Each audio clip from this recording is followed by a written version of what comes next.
Alright, just to give you a test and a show, I just performed this, but I want to do it again so I can show you, and don't you dare do what I just did. But look at the pressure, 300, we got no electric fan, 320, 330, 340. We should have had the electric fan at roughly 270.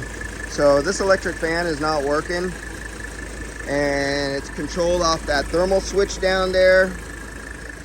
So relay, fuse, thermal switch, fan, connector. You know, it's a very simple circuit, but it's, you know, you just got to trace it down. But something in the electric fan circuit is not working. As you see, it's coming down now because I let loose of it, so now it's starting to spin again, and it'll come back down to 240 or so. And it's cool out. Here's the temperature sensors right here. And if you look, ODD outdoor dry bulb temperature right there, you see it's 73 degrees outside. And I'm able to stop the fan, get it up to 350 PSI. Electric fan never comes on.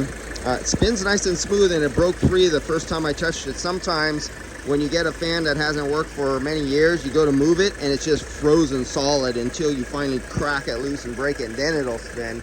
That's when you know it hasn't been working for a really long time. But in this case, we have an electrical, is that connected? Yeah, that's connected. And so that'll be the next thing, but just wanted to show you that. And of course, nobody would ever stop a fan using their hand. That would be insane, and fingers could get lost. Diesel. See you guys later. I just wanted to show that.